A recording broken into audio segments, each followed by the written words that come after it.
Assalamualaikum warahmatullahi wabarakatuh. Alhamdulillah wassalatu wassalamu ala rasulillah sayyidina maulana Muhammad wa ala alihi wa ashabihi wa man tabi'ahu wa ba'd. Alhamdulillah, segala puji bagi Allah atas segala rahmat dan nikmat yang telah diberikannya kepada kita. Salawat dan salam semoga selalu dilimpahkan kepada junjungan kita Nabi besar Muhammad sallallahu alaihi wasallam. Allahumma salli ala sayyidina Muhammad wa ala ali sayyidina Muhammad. Pada kesempatan ini kita akan memulai kajian kitab yang baru, sebagaimana yang telah kita sampaikan sebelumnya bahwa kita akan mengkaji kitab Bulughul Maram, yang mana kitab ini ditulis oleh Al-Imam Ahmad bin Ali bin Muhammad Abdul Fadl, yang terkenal dengan panggilannya dengan kunyahnya Ibnu Hajar Al-Asqalani. Imam Ibnu Hajar Al-Asqalani adalah seorang ulama besar dalam ilmu hadis. Secara fikih beliau bermadhab kepada madhabnya Imam Asy-Syafi'i rahimahullah. Beliau di samping seorang yang dikenal sebagai seorang ulama besar ilmu hadis, juga beliau seorang ahli fikih dari madhab Asy-Syafi'i. Pada masanya itu jarang sekali orang-orang yang dapat mencapai level keilmuan Imam Ibnu Hajar Al-Asqalani, sehingga sampai saat ini kitab beliau itu termasuk yang menjadi rujukan utama dalam ilmu hadis. Dalam ilmu hadis, dalam penelitian hadis, bahkan hampir tidak ada seorang pun di antara pelajar-pelajar hadis, dosen-dosen ilmu hadis, atau para ulama-ulama kontemporer, ulama-ulama belakangan yang dapat terlepas dari karyanya Imam Ibnu Hajar Al-Asqalani. Jadi mau tidak mau itu pasti memakai kitab Imam Ibnu Hajar, khususnya itu yaitu di kitab tentang biografi para perawi hadis. Karena beliau punya beberapa kitab, di antaranya ada yang paling banyak dipakai itu adalah ada Taqribut Tahdhib dan Tahdhibut Tahdhib. Itu khusus beliau menulis tentang biografi para perawi hadis. Jadi para peneliti hadis belakangan itu kalau mau mengambil simpel, yang paling simpel ya tinggal merujuk saja kepada karyanya Imam Ibnu Hajar Al-Asqalani. Beliau dilahirkan pada tahun 773 Hijriah, artinya di abad ke-8, dan meninggal pada tahun 784 Hijriah. Jadi hidup pada abad ke-8 Hijriah. Sekarang abad ke-15 Hijriah, abad ke-15. Jadi sekitar 700 tahun yang lalu. 700 tahun yang lalu itu Imam Ibnu Hajar Al-Asqalani, beliau menulis banyak sekali kitab. Itu diantaranya menulis syarah Sahih Al-Bukhari, yang menulis syarah Sahih Al-Bukhari. Kemudian kitab Bulughul Maram ini ada kitab juga dalam bidang ilmu hadis, ada Nukhbatul Fikr, ada syarah yang ditulis oleh beliau sendiri juga dalam ilmu hadis, dan banyak karya-karya beliau yang lain. Jadi salah satunya adalah kitab Bulughul Maram ini. Kitab Bulughul Maram ini termasuk kitab yang sangat penting dalam hadis-hadis ahkam. Hadis-hadis ahkam itu hadis-hadis yang bicara tentang hukum-hukum fikih. Jadi yang menjadi dalil-dalil fikih. Jadi dalil-dalil fikih itu dikumpulkan oleh Imam Ibnu Hajar Al-Asqalani dalam satu kitab khusus yang dikasih judul ini Bulughul Maram. Jadi Bulughul Maram itu khusus beliau kumpulkan, karena kalau kita langsung merujuk ke kitab hadis itu kan bercampur-campur hadisnya itu. Misalnya kita merujuk Sahih Al-Bukhari, di situ bukan tentang hukum fikih saja, tapi di situ masuk tentang akhlak, tentang akidah, tentang semua. Maka disebut kitabnya itu kitab jami. Jami itu artinya mengumpulkan dari berbagai macam ilmu. Nah, itu jami, dari berbagai macam bidang, dari berbagai macam persoalan itu mau persoalan akidah, tentang hari kiamat, tentang surga dan neraka, kumpul semua dalam satu kitab. Mereka kitabnya itu disebut dengan Jami, kitab Jami. Cuma terkenalnya disebut Sahih Al-Bukhari, ya, Sahih Al-Bukhari. Nah itu bercampur. Nah ini Imam Ibn Hajar Al-Asqalani ini sengaja mengumpulkan dari beberapa kitab hadis itu diambil yang punya kaitan dengan hukum fikih. Nah ini banyak mendapatkan perhatian dari para ulama. Jadi kitab ini, Bulughul Maram ini, akhirnya para ulama setelah beliau itu tidak nyusun lagi, tinggal ngasih penjelasan-penjelasan saja. Jadi kalau beliau itu nyusun tanpa penjelasan, jadi cuma hadis-hadisnya saja. Hadis pertama, misalnya bab apa toharo, kita toharo, bab tentang air. Beliau hanya menyampaikan hadis-hadisnya saja, yang mengumpulkan hadisnya. Nanti ulama-ulama setelah beliau yang banyak memberikan syarah, dan cukup banyak syarah Bulughul Maram ini. Di antaranya ditulis oleh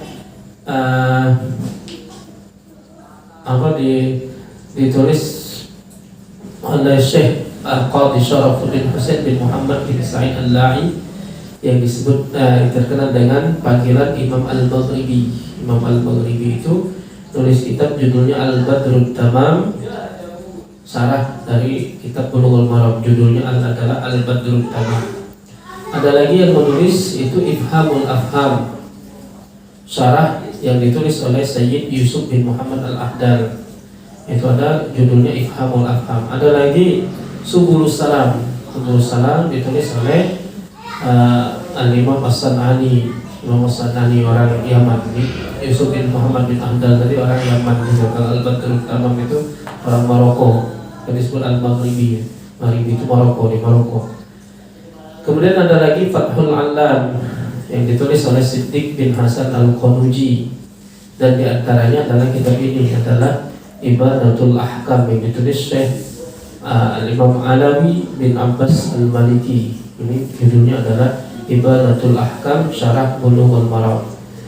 Kenapa kami memilih ini syarah ini untuk menjelaskan? Karena ini syarah yang sangat simpel, tidak banyak-banyak niat, jadi agak ringan syarahnya itu. Kalau Subulus Salam itu agak banyak. Saya punya juga di rumah itu kitab Subulus Salam. Jadi kadang-kadang penjelasannya itu banyak dari seluruh mazhab, bahkan masuk ke mazhab dari kalangan Syiah, masuk di situ penjelasan dari As-San'ani itu. Jadi di kitabnya Subulus Salam. Karena As-San'ani itu dari mazhab Syiah Zaidiyah, walaupun ada yang menganggap beliau itu tidak bermadhab, tetapi beliau tumbuh dan berkembangnya di lingkungan mazhab Syiah Zaidiyah, sehingga banyak juga di situ pendapat-pendapat dari Zaidiyah itu yang ditampilkan dalam Subulus Salam.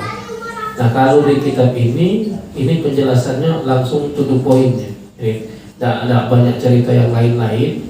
Jadi langsung makna umum dari hadis ini, kesimpulan hukum yang didapat 1, 2, 3, 4, 5. Jadi kalau nak ingatnya agak mudah. Kalau yang rumit-rumit itu lagi susah kita nak ingatnya, karena kebanyakan penjelasan. Nah kalau di kitab Ibadatul Ahkam ini syaratnya yang menurut kami yang paling simple, agak mudah dipahami dan langsung to the point. Jadi tidak banyak. Kalau ketemu hadis ini menjadi dasar hukum 1, 2, 3, 4, 5 dan seterusnya begitu.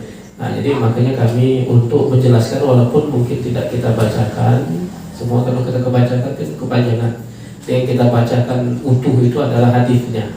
Jadi penjelasan mungkin kami akan langsung menyampaikan, misalnya terjemah langsung menyampaikan penjelasan, tetapi dengan tetap bersandar utamanya kepada kitab ini. Jadi kalau ada penjelasan lain nanti tetap akan ditambahkan, tetapi sumber utamanya itu adalah kitab Ibadatul Ahkam ini. Nah untuk malam ini, sebelum kita masuk kepada hadis tentang ini pengarang kitab Ibadatul Ahkam ini menyebutkan mabadi ilmu hadis, dasar-dasar ilmu hadis dulu sebelum kita masuk. Kenapa perlu dijelaskan ini? Karena nanti kita bingung dengan istilah-istilah yang dipakai. Jadi nanti ketika ketemu hadisnya, ini marfu, ini maqtu, ini mursal, ini hadisnya muttarib, ini hadisnya mu'allaq. Nah kalau kita belum tahu dulu istilah-istilah ini, nanti waktu itu bingung waktu baca hadisnya nanti, karena hadisnya nanti akan disebut oleh bahwa hadis ini hasan atau ini hadis ini mauquf kepada ini, maksudnya apa? Nah, sebelum masuk ke situ, pengarang kitab Ifadatul Ahkam ini menjelaskan beberapa persoalan seputar ilmu hadis dan seputar istilah-istilah dalam ilmu hadis itu. Jadi kami sampaikan yang pertama bahwa yang dimaksud dengan hadis itu adalah semua yang bersumber dari Nabi SAW, semua yang disandarkan kepada Nabi. Jadi kalau bersumber itu agak kurang tepat juga sebenarnya. Kalau bersumber itu seakan-akan pasti. Nah, ini disandarkan. Jadi ada orang mengatakan menyandarkannya kepada Nabi. Kan kalau disandarkan bisa benar bisa salah. Tapi kalau tadi itu bersumber itu seakan-akan pasti. Sementara hadis itu tidak pasti. Bisa jadi ada kesalahan, bisa jadi ada kedustaan atas nama Rasulullah SAW. Jadi hadis itu definisinya adalah segala sesuatu yang disandarkan kepada Nabi SAW berupa perkataan, perbuatan, persetujuan atau sifat-sifat fisik atau sifat-sifat non fisik. Sifat-sifat dalam arti fisik itu sifat fisik Nabi itu hadis juga disebut hadis. Bahwa Nabi itu orangnya misalnya tidak tingginya, tidak pendeknya, sedang. Misalnya Nabi itu warna kulitnya putih misalnya. Nabi itu rambutnya seperti itu hadis juga, itu sifat fisik namanya. Atau sifat non fisik berupa akhlak. Nabi itu orangnya sangat pemberani, Nabi itu orangnya sangat sabar, Nabi itu sangat tawadhu. Nah, itu sifat. Jadi yang disebut dengan hadis itu pada dasarnya kalau definisi ini yang dipakai itu ada 4. 1, perkataan Nabi itu disebut hadis. Yang kedua, perbuatan Nabi. Yang ketiga, persetujuan. Persetujuan ini adalah perbuatan sahabat yang disaksikan oleh beliau dan beliau tidak melarang. Atau perbuatan sahabat yang tidak di depan Nabi tapi kemudian diketahui oleh Nabi. Maka Nabi kemudian tidak melarang juga. Maka ini disebut hadis juga ini. Jadi kalau yang tadi ucapan, ada yang perbuatan, ada juga bukan perbuatan Nabi tapi perbuatan sahabat. Tapi Nabi tidak melarang. Itu namanya hadis juga, hadis takriri ya. Kalau ucapan itu qauli, kalau perbuatan fi'li. Kalau persetujuan itu disebut dengan takriri. Nah, yang keempat itu yang disebut hadis juga semua sifat. Jadi baik sifat fisik atau non fisik tadi itu disebut dengan hadis. Hadis ini pada masa Rasulullah SAW. Jadi bagaimana munculnya hadis? Kan Nabi itu dalam hari-harinya bergaul dengan para sahabat.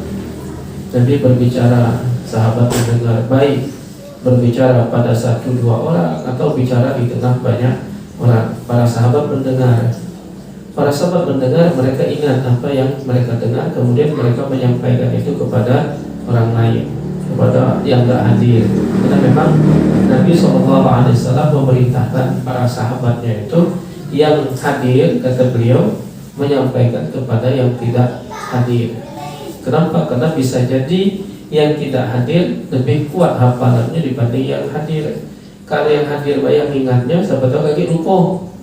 Maka Nabi sangat menganjurkan apa yang didengar di majelis beliau disampaikan kepada yang tidak hadir. Karena bisa jadi yang tidak hadir walaupun dia tidak hadir, tapi ketika dia mendengar, dia ternyata IQ-nya untuk menghafal itu ternyata lebih kuat dibanding orang yang mendengar secara langsung. Jadi supaya ini terjaga, maka Nabi memotivasi para sahabat untuk menyampaikan. Jadi beredarlah dari mulut ke mulut. Dan pada awal-awalnya Nabi memang melarang untuk menulis hadis.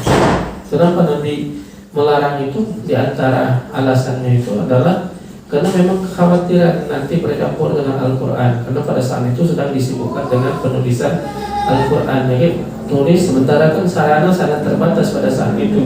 Ini tulis nanti termasuk tercampur dengan tulisan Al-Quran. Akhirnya hadis dianggap Al-Quran. sehingga Nabi sudah cukup kamu ingat saja yang diterima tadi. Nah kemudian yang Al-Quran itu memang ada penulis-penulisnya, banyak yang menuliskan Al-Quran. Walaupun begitu Nabi tetap mengizinkan beberapa orang sahabat tertentu untuk menulis. Jadi tetapi sebagian besar hadis itu belum tertulis, belum terbukukan pada masa Rasulullah SAW. Jadi Nabi berbicara, orang dengar, orang menghafal. Orang yang hafal itu nanti nyampaikan kepada orang lain dan itu beredar terus begitu. Nah sampai nanti ketika Rasul, jangan hadis, Al-Quran saja belum terbukukan. Al-Quran saja masih ditulis di lembaran-lembaran yang terpisah-pisah pada masa Rasulullah SAW. Tapi Al-Quran agak cepat. Begitu Rasulullah SAW meninggal, pada masa Khalifah Abu Bakar, Al-Quran itu sudah dikumpulkan, sudah disatukan dalam satu tempat khusus. Jadi dikumpulkan ya loh seluruh tulisan-tulisan tentang Al-Quran pada masa Khalifah Abu Bakar As-Siddiq radhiyallahu ta'ala atas dasar kekhawatiran Umar bin Khattab radhiyallahu ta'ala ketika terjadi perang Yamamah, banyak para penghafal Al-Quran yang gugur. Pada masa Rasulullah banyak juga penghafal Al-Quran yang gugur. Maka Umar itu menghadap Khalifah Abu Bakar untuk mengumpulkan Al-Quran, khawatir nanti Al-Quran itu hilang di telan peredaran zaman, kata Umar bin Khattab. Akhirnya setelah berdebat dengan Abu Bakar, karena Abu Bakar tak setuju awalnya. Kenapa tak setuju? Karena Abu Bakar takut melangkahi wewenang. Nah, Nabi dulu tak pernah, kata Abu Bakar, nak nyuruh mengumpulkan Al-Quran. Tapi didesak terus oleh Umar. Demi Allah, kata Umar, ini baik. Karena memang Abu Bakar ini terkenal sangat hati-hati sekali. Jadi orangnya sangat hati-hati, takut ya. Nah yang paling banyak ijtihad, yang berani berijtihad walaupun kadang-kadang terkesan melawan nas, itu adalah Umar bin Khattab radhiyallahu ta'ala. Jadi kalau Abu Bakar itu ijtihadnya dikit, karena Abu Bakar sangat takut-takutnya kaki salah. Itu Abu Bakar itu takutnya kaki yang diijtihadkan ini ternyata tidak sesuai dengan kehendak Rasulullah SAW. Nah ijtihad yang paling banyak itu adalah Umar bin Khattab radhiyallahu ta'ala. Umar pula yang pernah berijtihad, orang maling tidak dipotongnya tangan, itu pernah Umar berijtihad. Umar berijtihad pernah melarang memberikan zakat kepada mu'allaf. Padahal dalam Al-Quran itu jelas itu, innamas sadaqatu lil fuqara wal masakin wal 'amilina 'alaiha wal mu'allafati qulubuhum. Zaman Umar tidak dikasih oleh Umar itu ijtihad, walaupun kesannya melawan nas, karena Umar memahaminya lain. Mu'allaf itu yang dibujuk hatinya, dibujuk supaya mereka tetap dalam keimanannya, supaya mereka bisa menguatkan Islam. Sekarang Islamlah kuat, kata Umar. Kamu nak masuk Islam, masuk, nak keluar lagi, lajulah keluar, kami tidak butuh lagi. Nah itu Umar, itu ijtihad Umar. Karena zaman itu katanya kita posisi lemah, kita memang butuh orang. Jadi dikasih terus, dikasih supaya mereka jangan murtad lagi. Nah sekarang tidak usah dibujuk-bujuk lagi, itu Umar. Nah itu ijtihad Umar. Umar pernah juga mau membatasi mas kawin, tidak boleh, paling tinggi sekian, tapi batal kebijakan itu karena ada yang protes. Orang perempuan protes, bagaimana kamu ini dalam Al-Quran ini boleh banyak-banyak ini, kok kamu nak membatasi? Mendengar itu, ayo memang Umar salah, kamu yang benar, batal, kata Umar. Jadi Umar itu termasuk ijtihadnya yang banyak. Nah termasuk dalam pengumpulan Al-Quran ini. Abu Bakar awalnya udah galaknya ngotot, tapi didesak terus. Demi Allah, kata Umar, ini baik, walaupun Nabi tidak nyuruh, walaupun Nabi tidak pernah melakukan, demi Allah ini kebaikan. Tidak akan marah Nabi kita mengumpulkan ini. Akhirnya Abu Bakar terbuka hatinya untuk menerima usul Umar, jadi langsung dikumpulkan. Itu kalau Al-Quran. Pada masa Khalifah Utsman bin Affan, itu pengumpulan yang kedua dibukukan kembali karena ada perbedaan dalam membaca Al-Quran. Nah sementara hadis ini agak lama. Jadi Nabi meninggal tahun 10 Hijriah. Nabi meninggal tahun 10 Hijriah. Hadis ini baru dikumpulkan mana yang terserak-serak itu pada masa Khalifah Umar bin Abdul Aziz. Itu sekitar 100 tahun setelah Rasulullah SAW meninggal dunia. 100 tahun kemudian. Kalau Al-Quran 1 tahun setelah Nabi meninggal, itu karena Abu Bakar kan kekhalifahan cuma 2 tahun. sekitar 1 tahunan setelah meninggalnya Rasul sudah dikumpulkan. Nah sementara hadis itu 100 tahun setelah meninggalnya Rasulullah SAW baru dikumpulkan atas instruksi Khalifah Umar bin Abdul Aziz. Karena Umar bin Abdul Aziz itu kalau banyak ulama menyebut beliaulah mujaddid ulama, mujaddid, tokoh mujaddid yang disebut oleh Rasulullah. Dalam setiap 100 tahun itu ada mujaddid, orang yang akan memperbaharui agama ini. Memperbaharui artinya akan mengembalikannya sebagaimana awalnya, akan memberantas penyimpangan segala macam, akan mengembalikan seperti awalnya. Itu mujaddid. Jadi mujaddid abad pertama itu banyak ulama menyatakan mujaddid abad pertama itu adalah Khalifah Umar bin Abdul Aziz. Itu mujaddid yang pertama. Yang keduanya itu nanti ada juga Imam Syafi'i di abad yang kedua, mujaddid abad kedua. Jadi setiap 100 tahun itu ada mujaddid. Dan yang pertama ini banyak di antara itu adalah Umar bin Abdul Aziz. Umar bin Abdul Aziz inilah yang mempelopori untuk mengumpulkan hadis-hadis yang dari Rasulullah SAW. Nah kemudian dari instruksi inilah maka bermunculan para ulama untuk menyusun hadis, mengumpulkan hadis. Di antaranya ada Arabi bin Subaih, ada Sa'id bin Abi Arubah. Kemudian setelah itu datanglah Imam Malik. Imam Malik menyusun kitab hadis Muwatta. Al-Bukhari belum ada waktu itu, belum. Jadi deretan pertama itu Al-Muwatta, itu termasuk kitab hadis generasi awal. Jadi dikumpulkanlah hadis-hadis Al-Muwatta di dalam kitab Muwatta.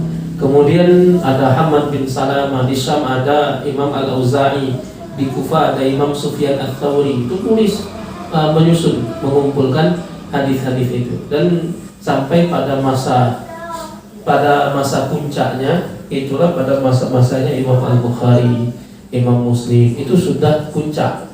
Kenapa disebut masa puncaknya?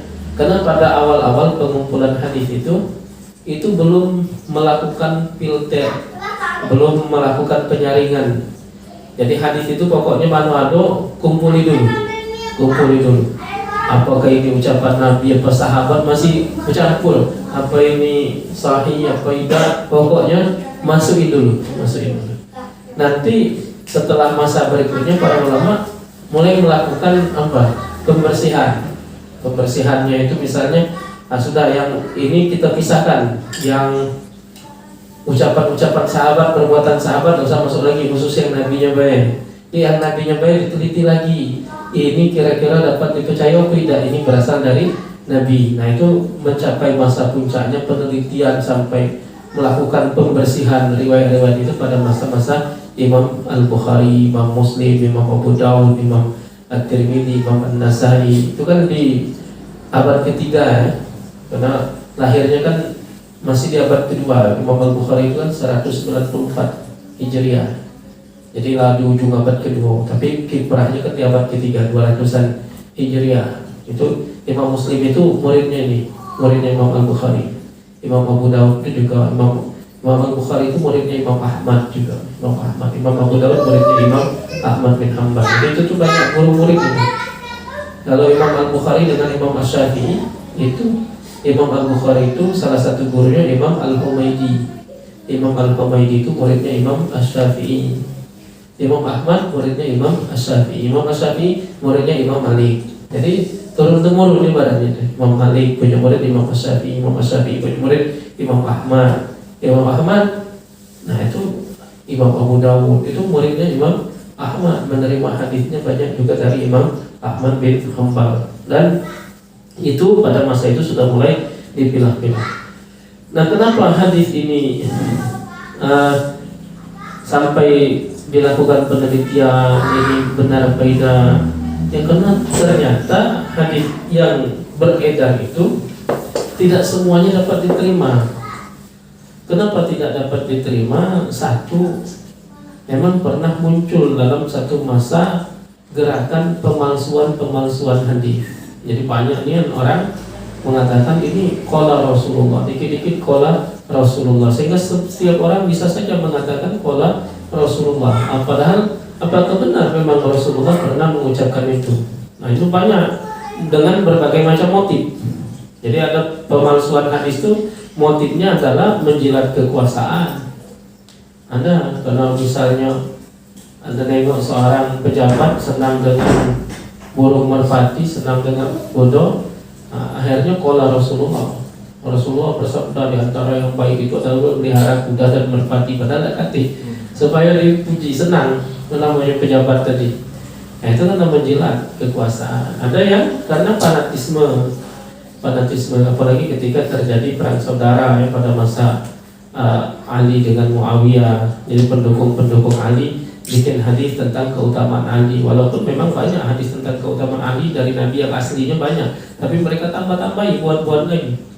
Yang pendukung Muawiyah macam itu pula, buat-buat hadis pula tentang keutamaan Muawiyah. Ada yang memang tujuan merusak Islam dari kelompok-kelompok orang-orang yang tidak beragama Islam, icak-icak masuk Islam, itu kadang mengarang-arang hadis. Jadi untuk menghancurkan ajaran Islam. Jadi banyak sekali motif-motif pemalsuan. Di samping muncul pemalsuan, jarak yang terlalu jauh dari zaman Nabi sampai ke pengumpulan pembukuan hadis itu juga punya potensi terjadinya kesalahan. Jadi di samping pemalsuan ada peluang terjadinya kesalahan. Kesalahan itu disebabkan apa? Satu disebabkan memang cacat pada perawi hadis, perawi yang menyampaikannya itu cacat dari sisi cacat akhlak. Misalnya pernah berdusta, tertuduh dusta, itu memang cacat pribadi. Ada lagi kesalahan itu bukan karena cacat pribadi, orangnya jujur, orangnya baik, tapi cacat pada hafalan. Ternyata dia ada yang lupa. Nah, dia nyampe yang ingatnya baik, ternyata yang dilupakannya itu yang pentingnya. Nah, itu sehingga terjadi kesalahpahaman. Makanya para ulama kemudian bangkitlah menyusun kaidah-kaidah bagaimana untuk mendeteksi, bagaimana untuk menyeleksi mana hadis yang dapat diterima, mana hadis yang ditolak, sehingga muncullah nanti istilah hadis itu sahih, hasan, dhaif dan sebagainya. Nah, ini di dalam kitab ini ada beberapa hal yang perlu kita ketahui terlebih dahulu. Yang pertama ada istilah matan ya, ada sanad, ada matan ya. Jadi sanad itu yaitu yang dimaksud dengan sanad adalah rangkaian para perawi yang menyampaikan kita kepada matan hadis. Jadi misalnya gini, Imam Al-Bukhari itu kan di abad ketiga Hijriah, itu kan tidak ketemu dengan Nabi. Kalau mau mengatakan dari Nabi langsung, itu tidak mungkin, pasti melewati orang lain. Jadi Imam Bukhari dengarnya dari siapa? Oh, dari si A. Si A dengarnya dari siapa? Dari si B. Si B dari siapa? Terus sampai kepada Rasulullah SAW. Kadang bisa orang 7 itu jaraknya antara Imam Al-Bukhari sampai kepada Rasulullah SAW. Kalau Imam Malik itu agak dekat. Imam Malik itu kadang jaraknya cuma 2 orang sampai kepada Nabi itu. Jadi kalau Imam Malik meriwayatkan itu sanadnya banyak yang Ali itu pendek ininya tuh, dikit jaraknya dengan Nabi itu. Misalnya Imam Malik meriwayatkan dari Nafi dari Ibnu Umar dari Rasulullah SAW. Kalau Imam Al-Bukhari jarang, ada yang 3 itu ada Imam Al-Bukhari tapi jarang. Rata-rata 5, 6, 7 kalau Imam Al-Bukhari sampai kepada Rasulullah SAW. Nah, dari Imam Al-Bukhari dari gurunya lagi terus sampai kepada Nabi, rangkaian dari pertama sampai kepada yang menyampaikan kepada Nabi itu disebut dengan sanad. Kalau satu-satu orangnya itu disebut perawi. Jadi perawi. Apa yang dimaksud perawi itu? Atau rawi kalau bahasa Arabnya rawi, kalau bahasa Indonesianya perawi. Kalau bahasa Arabnya rawi. Rawi itu orang yang mendengar dan menyampaikan hadis. Itu disebut dengan rawi. Dia dengar, kemudian dia sampaikan kepada orang lain. Maka rawi itu Imam Al-Bukhari rawi. Gurunya rawi itu apa? Dia dengar dari gurunya, kesampaikan ke muridnya. Nah, itu namanya rawi, perawi. Jadi satu-satunya itu perawi. Tapi kumpulan perawi itu, rangkaiannya itu disebut dengan sanad. Nah, hadisnya itu disebut dengan matan. Isi hadisnya itu disebut dengan matan. Misalnya innamal a'malu binniyah. Nah, itu matan. Itu matannya, isi hadisnya. Nah, perawinya itu dari, kalau kita ini kan kayak kita Bulughul Maram ini kan tak kati sanadnya, tak disebut sanadnya karena Ya, karena ini bukan kitab asli, bukan kitab induk ya. Ini kitab kutipan. Kitab kutipan itu maksudnya Imam Ibnu Hajar ini tidak meriwayatkan secara langsung sampai ke Nabi, tapi ngambil dari kitab yang sudah ada. Nama disebut kitab kutipan. Misalnya Imam Ibnu Hajar ini ngambilnya dari Sahih Bukhari, dari Sahih Muslim, dari Sunan Abi Daud, dari Sunan At-Tirmidzi, ngambil baik, ngambil dari kitab yang sudah ada. Beda kalau Imam Al-Bukhari itu bukan ngambil dari kitab yang ada, ngambilnya dari gurunya lagi sampai kepada Nabi, tulis. Jadi dari guru-guru terus, dari guru ini terus sampai kepada Nabi, tulis kok. Lagi dari guru ini, dari guru turun sampai Nabi, tulis lagi. Jadi memang langsung meriwayatkannya sampai kepada Rasulullah SAW. Kalau kita kayak Bulughul Maram, kemudian Riyadhus Shalihin, itu namanya kitab kutipan, bukan kitab induk. Kenapa? Karena bukan meriwayatkan langsung dengan sanad kepada Nabi, cuma ngambil dari kitab yang sudah ada. Jadi kayak Imam Ibnu Hajar bukan beliau meriwayatkan, tetapi beliau ngambil hadisnya dari kitab Sahih Bukhari, Sahih Muslim, Sunan Abi Daud dan sebagainya. Sehingga kadang-kadang yang disebut itu cukup nama perawi pertama, sahabatnya saja, langsung an Abi Hurairah radhiyallahu anhu qala Rasulullah sallallahu alaihi wasallam, atau an Umar bin Al-Khattab radhiyallahu taala an sami'tu Rasulullah sallallahu alaihi wasallam yaqul innamal a'malu binniyat wa innama likulli imri'in ma nawa. Itu kan riwayat Imam Al-Bukhari. Bukan berarti Al-Bukhari nerima langsung dari Umar bin Khattab, tapi sengaja untuk menyingkat dibuang. Kalau di kitab aslinya Sahih Bukhari-nya ada orang-orangnya. Imam Bukhari dari Al-Humaydi hadis itu. Terus sampai kepada Umar bin Khattab. Tapi kalau di kitab kutipan itu tak disebut lagi, langsung ambil pucuknya baik. Langsung an Umar bin Khattab radhiyallahu anhu ma qala sami'tu Rasulullah sallallahu alaihi wasallam yaqul innamal a'malu binniyat wa innamal likulli imri'in ma nawa. Nah itu kitab kutipan itu. Jadi tadi di ujungnya baru disebutkan akhrajahul Bukhari wa Muslim. Wah, berarti beliau tuh ngambil ini nih di kitab Bukhari dan kitab Sahih Muslim. Nah, itu maksud yang kalau kita baca nanti hadisnya, bukan itu sanad, bukan. Itu langsung ke perawi pertama, sanadnya tidak disebut. Ada istilah sanad, ada istilah matan. Kemudian ada gelar-gelar para ulama hadis ya, ada gelar-gelar para ulama hadis. Jadi ada yang disebut dengan al-muhaddits. Jadi kalau al-muhaddits itu orang yang mempelajari hadis dengan baik secara riwayatnya maupun secara dirayahnya. Dirayahnya itu ilmunya untuk mengetahui mana hadis yang diterima atau yang ditolak. Ada yang digelari al-hafidz. Al-hafidz itu yang menghafal 100.000 hadis, 100.000 hadis sanad dan matannya. Nah, termasuk yang al-hafidnya ya Imam Ibnu Hajar Al-Asqalani ini. Gelarnya adalah al-hafidz ya, al-hafidz. Ada gelarnya al-hujjah. Itu al-hujjah itu 300-an ribu hadis yang hafal. Ada al-hakim. Orang al-hakim ini hampir tidak ada hadis yang terlewatkan darinya. Yang paling atas itu adalah Amirul Mukminin fil hadis. Jadi rajonya hadis itu Amirul Mukminin fil hadis. Itu untuk laqab-laqab para ulama hadis.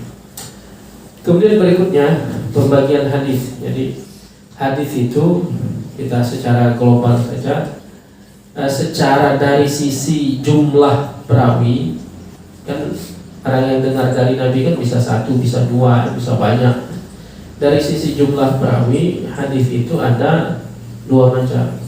Satu disebut dengan hadis mutawatir, dua disebut dengan hadis ahad.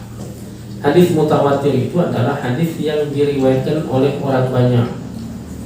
Jadi orang banyak ke orang banyak ke orang banyak lagi sampai terakhirnya banyak terus.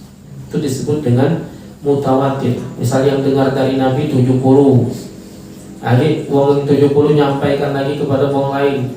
Ada yang sampai 80 di bawah itu. Nah itu disebut mutawatir. Mutawatir ini di samping syarat jumlahnya banyak, jadi yang mustahil juga menurut adat, menurut secara zahir kita mustahil mereka sebanyak itu sepakat berdusta. Misalnya kita dengar berita, yang nyampaikan berita itu orang banyak, bahwa besok hari Jumat besok itu akan datang Linggau di kota Lubuk Linggau, itu wakil ketua MPR, salah satu wakil ketua MPR Yazidul Bawaid. Yang nyampaikan ke kita itu di sini kita ketemu ada yang nyampaikan, ketemu jalan ke pasar ada lagi yang nyampaikan, belum lagi nengok spanduk di mana-mana ada, ketemu.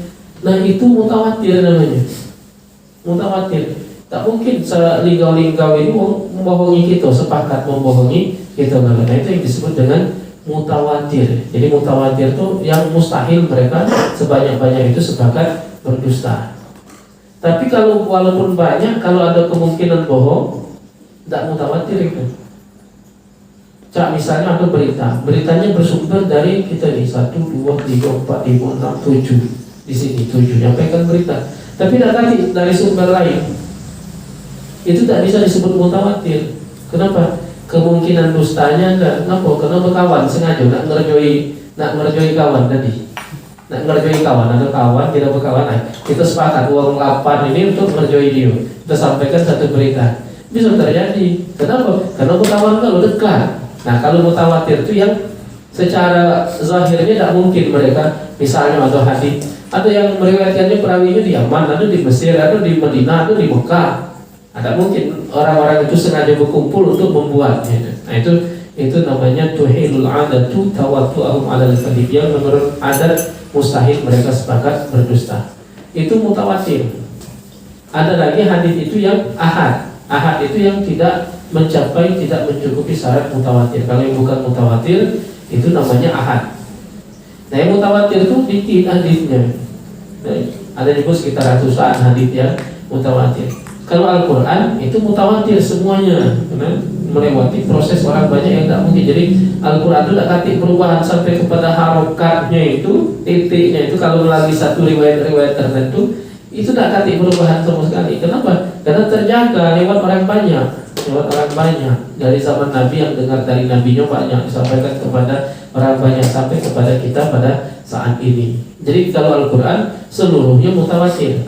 Kalau hadis mayoritasnya ahad, sedikit yang mutawatir.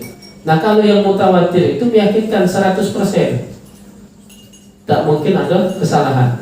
Nah yang ahad inilah nanti yang ada perlu penelitian.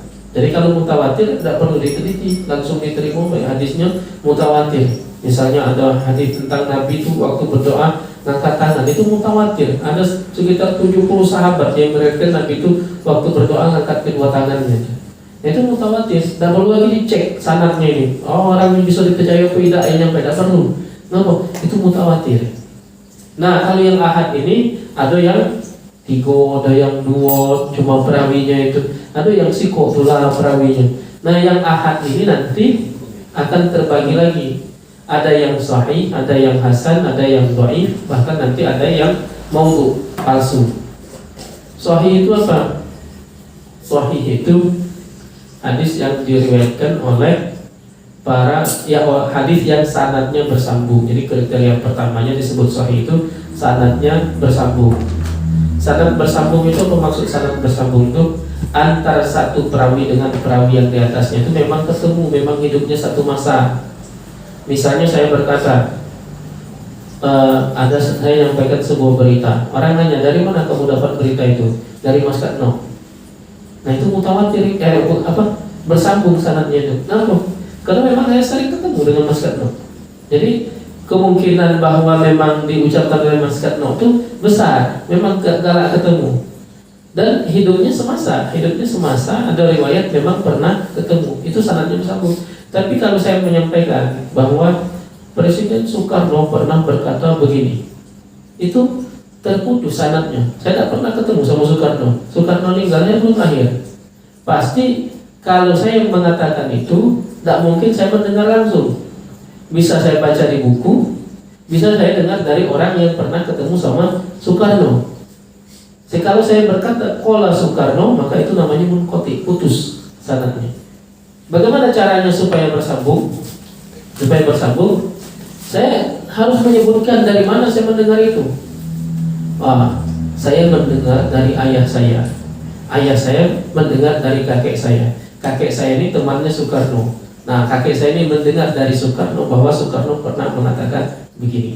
Nah, itu namanya muttasil, bersambung. Apa? Karena saya dengan bapak saya ketemu, bapak saya dengan kakek saya ketemu, kakek saya dengan Soekarno misalnya ketemu pulau, berkawan pulau. Nah, itu namanya bersambung. Tapi kalau saya bilang qala Soekarno, itu putus. Karena mustahil saya mendengar langsung. Jadi yang disebut bersambung itu perawi itu dengar langsung dari perawi yang di atasnya. Kalau dia tidak dengar langsung, dengar dari orang lain, tapi orang lainnya tidak disebut, itu namanya putus sanadnya. Misalnya Imam Asy-Syafi'i. Imam Asy-Syafi'i itu lahir tahun 150. Imam Asy-Syafi'i berkata, qala Malik. Imam Malik berkata. Nah, kita ngecek Imam Syafi'i ini ketemu apa tidak dengan Imam Malik? Oh, ternyata Imam Asy-Syafi'i lahir 150. Imam Malik wafat tahun 179. Waktu Imam Malik wafat, Imam Asy-Syafi'i umurnya 29 tahun. Jadi wajar kan, ada kemungkinan memang ketemu, memang hidupnya semasa. Tapi kalau Imam Asy-Syafi'i mengatakan qala Abu Hanifah, itu putus berarti sanadnya. Kenapa? Imam Asy-Syafi'i tak pernah ketemu dengan Imam Abu Hanifah. Imam Abu Hanifah meninggal tahun lahirnya Imam Asy-Syafi'i. Imam Abu Hanifah itu wafat tahun 150. Imam Asy-Syafi'i lahir tahun 150. Kalau Imam Asy-Syafi'i mengatakan qala Abu Hanifah, itu putus sanadnya. Tak mungkin dengar langsung dari Abu Hanifah, pasti dengarnya dari orang lain. Nah, cuma orang lainnya kalau disebut itu bersambung. Kalau orang lain yang jadi perantara itu disebut. Nah, ini orang lain yang jadi perantaranya tidak disebut, maka itu disebut putus. Nah, itu tidak bisa dihukumi sahih. Syarat hadis sahih itu satu, sanadnya harus bersambung, harus dicek seluruhnya. Imam Bukhari nerima dari Al-Humaydi, dicek ketemu tak ini. Imam Al-Humaydi nerima dari siapa? Dicek lagi ketemu tak, sampai kepada Nabi. Kalau seluruhnya ternyata ketemu, baru dihukumi bersambung. Apakah sudah sahih? Belum. Itu baru memenuhi satu syarat, yaitu sanadnya bersambung. Kemudian yang kedua, syaratnya seluruh perawinya adalah orang yang adil. Orang yang adil itu apa? Orang yang adil itu adalah orang yang baik-baik. Orang yang baik-baik, tidak melakukan orang Islam balik berakal, kriteria adil itu tidak melakukan dosa besar, tidak fasik, tidak juga, dan selalu menjaga muruah, menjaga murah. Itu adil, itu adil.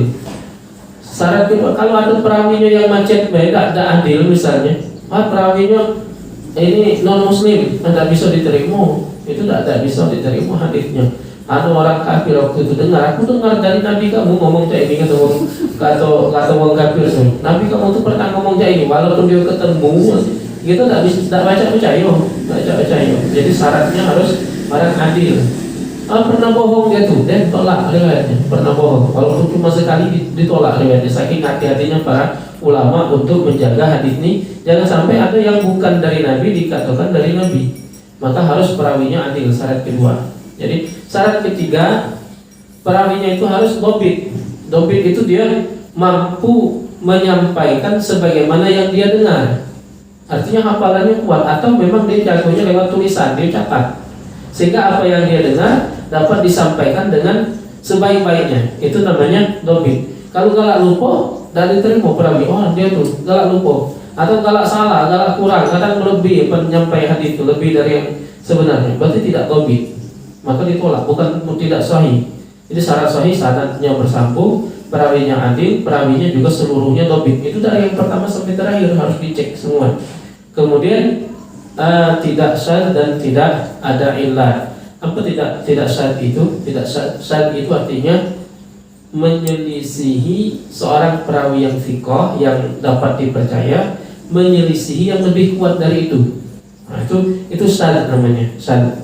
Contoh misalnya kami pernah melakukan penelitian hadis tentang yang menggerak-gerakkan jari. Nah, itu syadz. Kenapa syadz itu? Karena hadis itu yang dari hadis dari gurunya, dari Asim bin Qulaib itu banyak, ada sampai 20-an. Tapi yang menyebut kata-kata menggerak-gerakkan itu cuma siko muridnya itu yang lain itu mengatakan bukan gerak-gerak tapi memberi isyarat. Sehingga yang ini walaupun orangnya jujur, walaupun perawinya ini dikenal dobit, tapi dia dewe ada yang ini jujur dobit galau juga. tapi uangnya banyak, bahkan lebih kuat dari dia. Satu orangnya saja ada yang lebih kuat dari ini. Maka yang ini, yang beda dewe ini disebut sad. Sad itu artinya beda dewe, beda dewe. Uang nyampaikan yang perawi lain nyebut memberi isyarat, dia dewe yang nyebut yuhariku, menggerakkan. Padahal dia gurunya sama. Nah, cak kita di sini 1, 2, 3, 4, 5, 6. Dengar dari kami sekarang ini. Lalu nyampaikan keluar. Yang Pak Eko ini lain dewe yang disampaikan. Yang ini sepakat.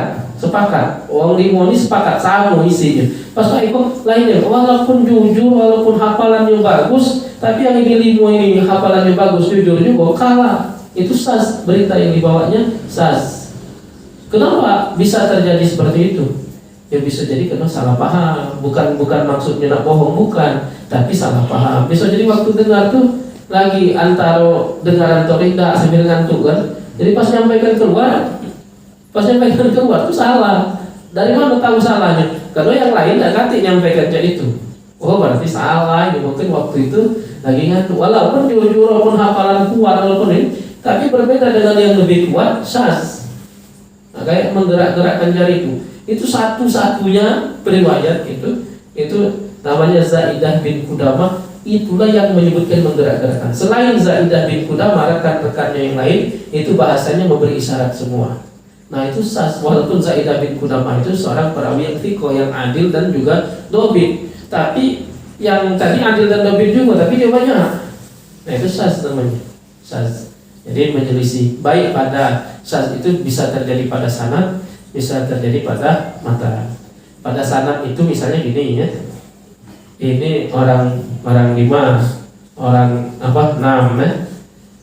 Yang 5 ini mengatakan menerima berita itu dari kami, dari si A, yang Pak Eko, atau dari orang lain, bukan dari kami, dari si A pulau. Nah ini sas pada matan, pada sanadnya, bukan pada materi, bukan pada konten, tapi pada jalur perawinya kok lain. Kalau salah dengar, kalau dia tuh dengar dari orang lain, perasaan dengar dari uang, padahal dengar dari kami, kan bisa terjadi. Itu kan salah. Perasaan aku dengar dari Mas Katno kemarin, padahal bukan dari orang lain yang didengar, tapi kami sebut dari Mas Katno. Nah ternyata orang lain yang dengar bukan dari Mas Katno. Maka yang kami tadi dianggap sas pada sanadnya.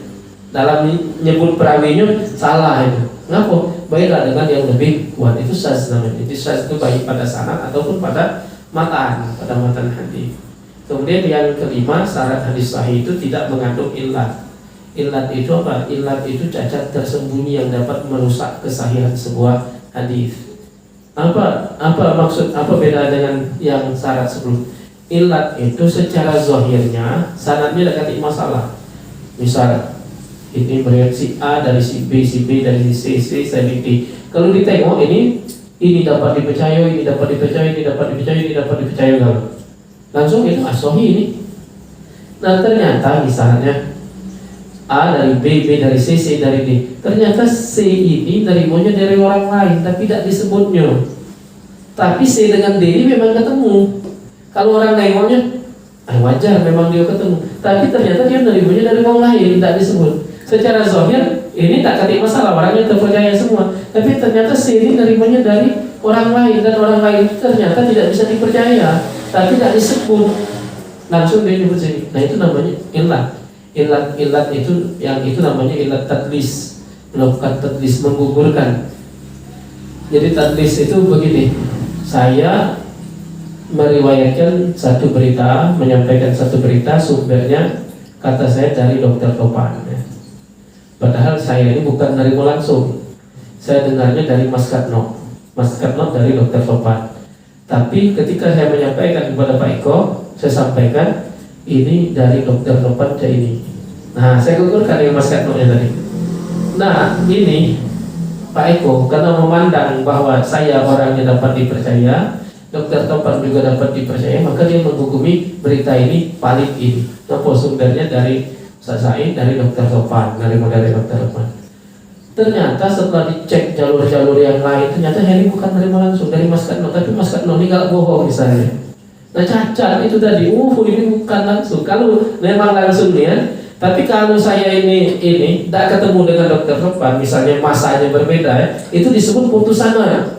Kalau ini tak putus, karena memang ketemu kan, tapi nerimanya dari orang lain, itu namanya tadlis ya, gitu. Itu masuk dalam cacat dalam hadis. Jadi itu cacat tersembunyi. Nah itu syarat sahih. Jadi untuk disebut sahih itu sanadnya bersambung, perawinya adil, perawinya thabit, seluruhnya ini harus seluruhnya. Kemudian tidak ada syaz, tidak ada illat.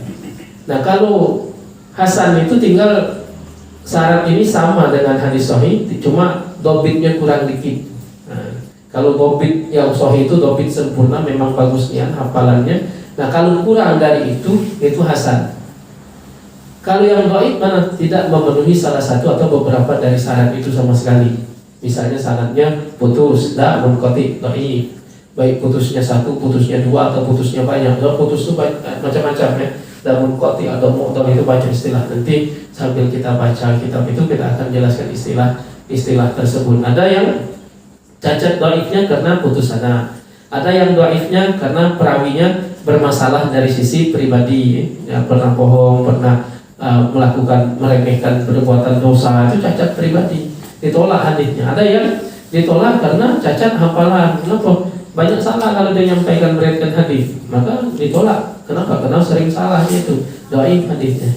Ada lagi nanti cacatnya karena syaz, itu lain dewek tadi, nyeleneh ibaratnya, lain dibanding yang lain. Ada lagi cacatnya karena illat dan macam-macam nanti, sehingga muncul istilah yang paling banyak nanti untuk merujuk kepada hadis yang dhaif. Jadi istilah ini di antara istilah-istilah yang perlu kita ketahui, walaupun nanti sangat banyak istilah-istilah yang lain. Jadi ini untuk pengantar kita pada malam hari, ini untuk pengantar dalam ilmu hadis terlebih dahulu, sambil nanti kita akan masuk pembahasan langsung kepada kitab, dimulai dari Muqaddimah Imam Ibnu Hajar Al-Asqalani di dalam kitab Bulughul Maram ini. Kita sampaikan saja yang Muqaddimah dari beliau langsung, karena Muqaddimah ini pendek. Jadi kita sampaikan muqaddimah beliau dulu, apa latar belakangnya, menyusun kitab ini. Bismillahirrahmanirrahim. Imam Ibnu Hajar Al-Asqalani pengarang kitab ini berkata, wa ma atakumur rasul fakhudhu. Ini beliau mengutip ayat Al-Qur'an terlebih dahulu. Apa yang diberikan oleh Rasulullah SAW kepada kalian, maka terimalah. Kemudian beliau berkata, alhamdulillahi ala ni'amihi al-zahirah wal batinah qadiman wa hadithan. Segala puji bagi Allah atas segala nikmatnya, baik yang nikmat lahir maupun nikmat batin, nikmat yang lama maupun nikmat yang baru. Wassalatu wassalamu ala nabiyhi wa rasulihi Muhammadin wa alihi wa sahbihi alladhina saru fi nusrati dinihi sayran hadithan. Salam dan salam semoga dilimpahkan kepada nabinya, rasulnya, yaitu Muhammad sallallahu alaihi wasallam beserta keluarganya, sahabat-sahabatnya yang selalu berjalan dalam menolong agamanya dengan jalan yang cepat.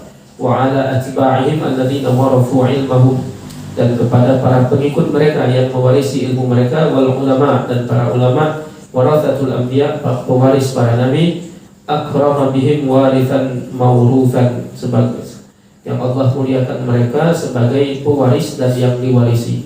Mereka itu pewaris yaitu mewaris ilmunya para tabi'in, para sahabat dan Nabi Muhammad SAW, dan mereka juga diwarisi oleh ulama setelahnya. Jadi mereka selaku pewaris dan yang diwarisi.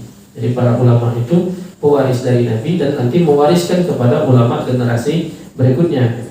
Amma ba'du itu ucapan untuk mengalihkan ya dari satu muqaddimah tadi itu, menyampaikan persoalan berikutnya.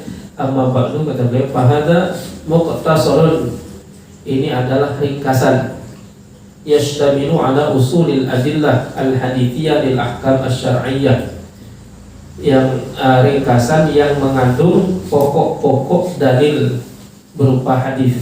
Jadi dalil yang berupa hadis, karena dalil itu nanti ada dalil dari Al-Qur'an, ada dalil dari qiyas, ada dalil dari ijma', ada dalil dari istihsan, ada dalil dari maslahat mursalah, misalnya ada dalil dari macam-macam dalil yang disebut dalam kitab usul fikih.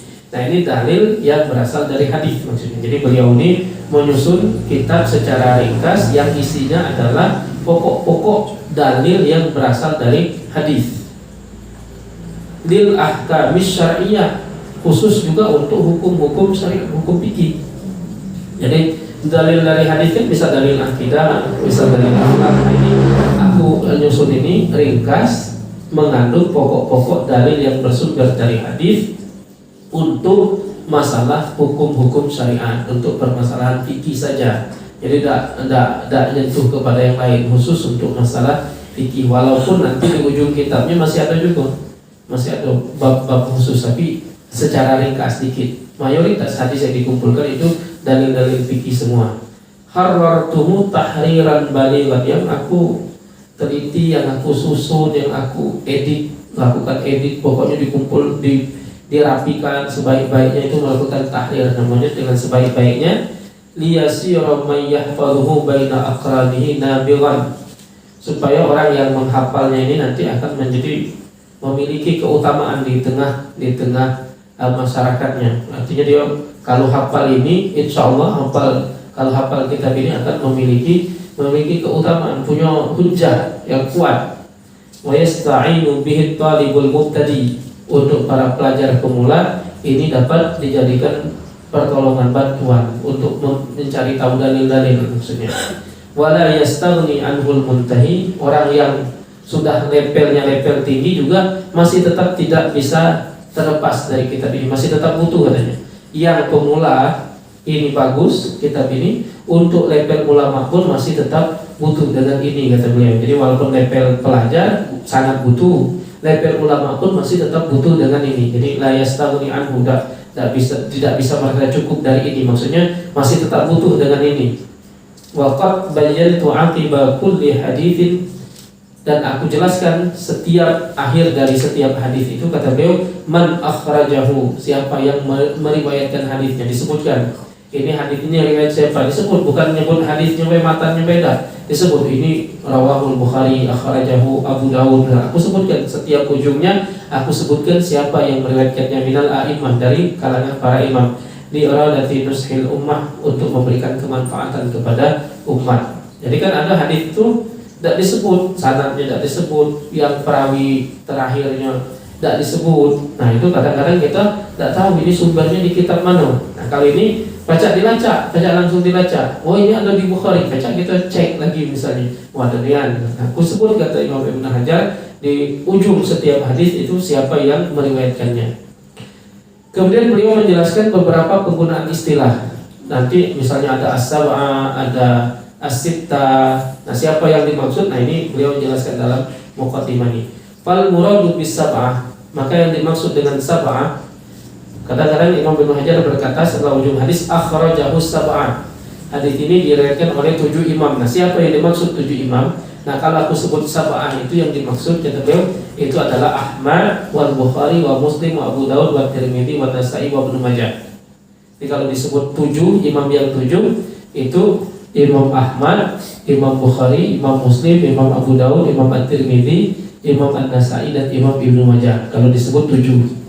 Wa bis-sittah, dan kalau aku sebut 6, akhrajahu sittah, hadits ini diriwayatkan oleh imam yang 6, maka yang dimaksud adalah kata beliau ma ada Ahmad, yang 7 tadi selain Imam Ahmad. Oh berarti Bukhari, Muslim, Abu Dawud, At-Tirmidzi, An-Nasai, dan Ibnu Majah. Kalau disebut 6. Kalau disebut 7 tambah Imam Ahmad. Wabil khamsah, kalau aku sebut 5, ma'adal Bukhari wa Muslim, selain Bukhari dan Muslim.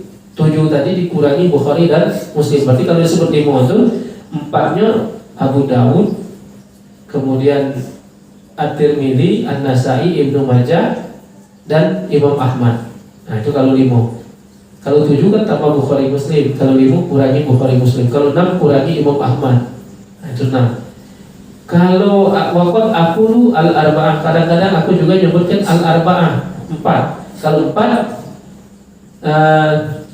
waqad aqulu al-arba'ah wa Ahmad.